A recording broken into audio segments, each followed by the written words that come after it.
Welcome to 23 Degrees Sideways. We're going to talk a little bit more about transportation, infrastructure, and Pete Budgie Cage.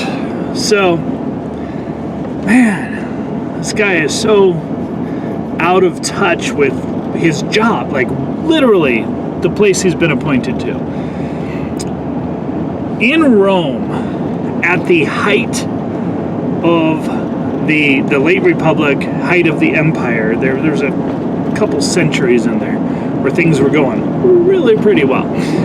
One of the things about the Roman Empire that was so special is that it was cosmopolitan, not in a political sense, and possibly not in the modern sense, but movement, the ability to go, was very high.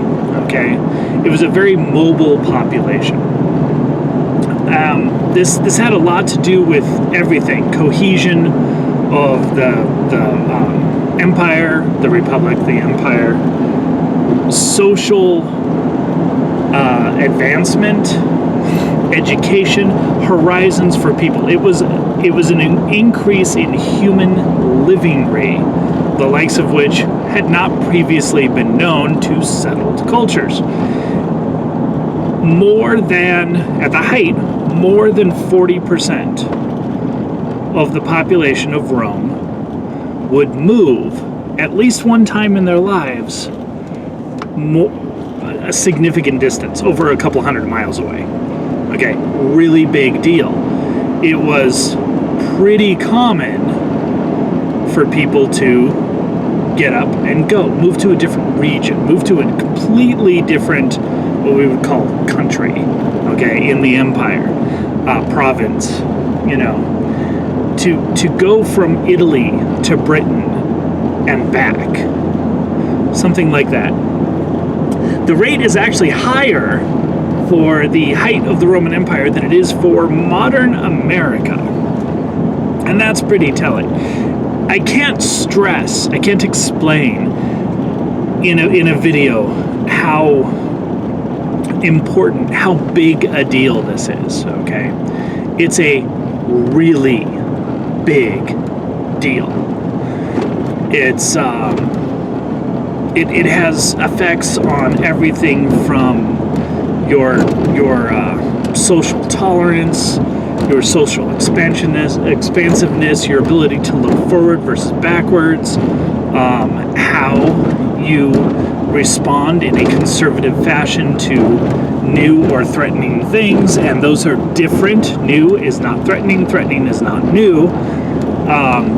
I make this distinction because it's pretty common in discussion right now to talk about this study that was once done, I don't know, not too long ago, that showed that the amygdala was more active in conservatives than in liberals, and that people tended to have more liberal views when you made them feel safe. And the thought process, what people try to say that means, is that conservatives are fearful, and what it actually means is that conservatives are able to process fear, to think through fear. Liberals tend to only come up with stuff that doesn't include dealing with reality, because that's where your amygdala response comes in, is with reality. Anyway, let's go back to transportation, because I'm just going to piss you off if I talk about being capable of handling fear and the definitions of courage. So that broadening aspect of travel, of movement, population movement, large numbers of your population being able to move, is impossible to overstate. Everything I say will be an understatement and incomplete. It's a really, really big deal. Every single thing that is advocated as a transit solution to get rid of personally owned vehicles, to punish personally owned vehicles, to regulate personally owned vehicles. Everything that is intended to do that reduces population mobility. That's what happens. That's the effect. It's provable, it's demonstrable, it's measurable. That is how it works. So when I bring this up, quite often I'll get the response from people that they're not trying to ban POVs, they're just trying to create options for all the people who can't do this or do that. Literally, when you break down the numbers and you break it out for them, which I do, you're talking about 5% of the population, 7% of the population. Really small numbers of people who literally cannot get out of their town because they don't have a car. And there's no bus, and there's no train, and there's no other option. There are regional transit. Even Fallon, Churchill County, Nevada, has a regional transit system, okay? It isn't the progressive dream, and you have to make appointments, and you have to schedule it because there's no bus stops, and it's a little weird and difficult to use, but it's there, okay? If you need to get to Reno for an appointment and you can't drive, it's possible. It's a freaking bitch, but it's possible. If you need to get from one of the outlying areas to the state offices in Fallon, in Churchill County, it's not a big deal. You call, you make an appointment, you do your thing, you get transport. They don't even charge you bus fare out here because it's not at that level. Anyway, the number of people who cannot be served by the way things work now is pretty low. And it's low enough that it makes me laugh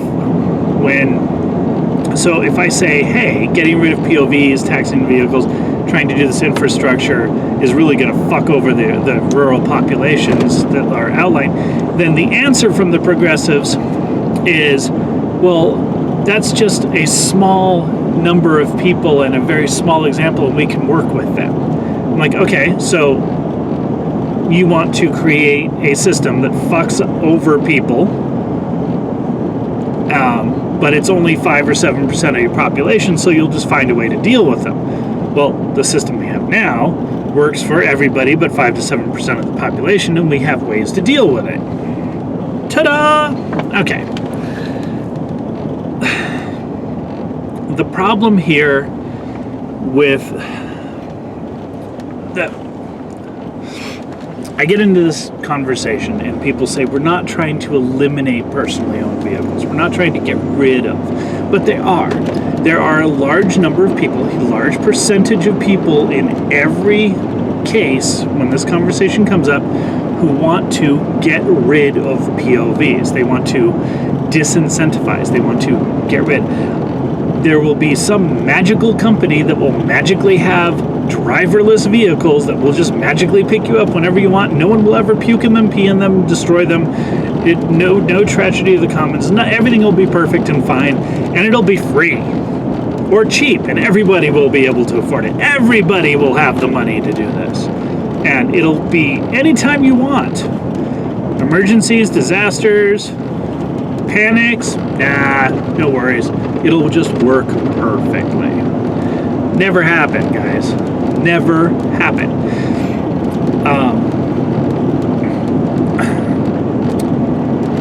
But they'll make claims when you call them on it that they're not trying to get rid of personally owned vehicles, and that's almost always not true.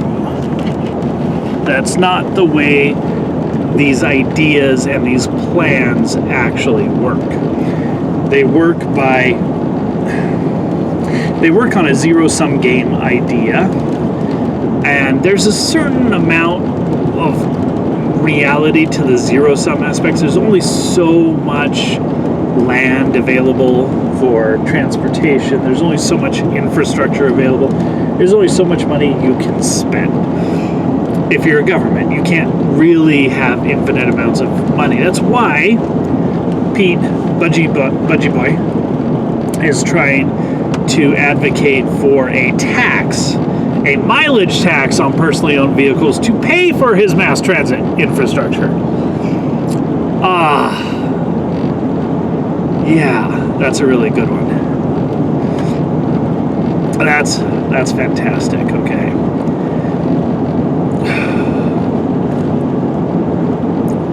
Easy, individual, self-determined transportation is a key to a forward-looking, vibrant society. It's absolutely key. It is not optional. You cannot maintain that forward-looking, progress-oriented, positive outlook with restricted travel. You cannot do it. This is a historical fact. It's obvious. It's demonstrable.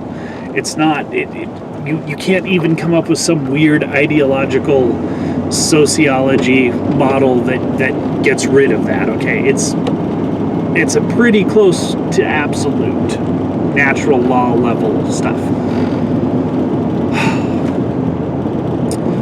So the problem here is that there's a constant add-on, and this is where Pete is really out of his depth and, quite frankly, dumb. Not just uninformed, but dumb, stupid, ideologically stupid. The idea here is to add more layers of complexity to make people able to go do stuff better, and that never, ever works. Socially, we're not big on walking anymore, okay?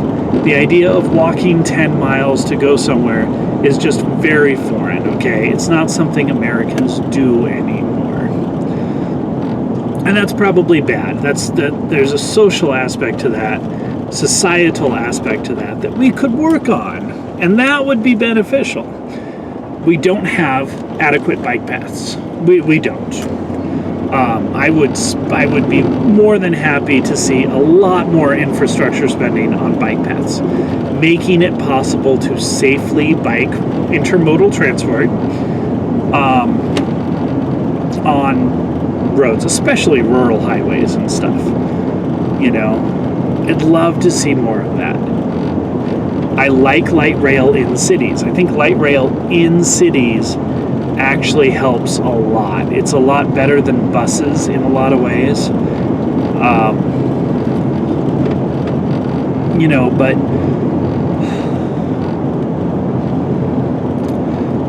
trying to inhibit the flow of people in personally owned vehicles is a problem. Deregulation of personally owned vehicles would do more for you and more for the environment if done intelligently than any amount of adding regulation to try to make light rail into a global solution. There is no global solution that uses a dedicated transportation mode. Okay, the thing about a road, a street, what I'm driving on right now, is that I can take a mule cart out on it. I can walk it, I can bicycle it, I can motorcycle it, I can drive it. And rail doesn't give you that option. It doesn't give you the option to travel your way on your own. And that is pretty significant. I think that's one of the key elements that is missed by a lot of people. A bus does not allow you to travel on your own. The roadway does. And as much as I love trolley systems and light rail, and I think that urban rail is good in cities, the primary argument in favor of the choice we made to go to buses early in the 20th century is that the roadways are free, not free as in free beer, but free as in freedom, are free use. You can use them in different ways, and you can't do that with rail lines. All right. This is all a bit rambling. I promise the series is getting somewhere and that you will eventually get to like some sort of coherent whole. Right now, I want you to remember that level of transportation, the ability to go, is lower in the US than it was at the height of the Roman Empire, and that the current programs being advocated by Pete Buttigieg do not help that. That's important to know, all right? Stay tuned and stay sideways, and we'll talk a little bit more, and we'll get into how bigger, better, faster, more can also be smaller and more environmentally friendly in the next video.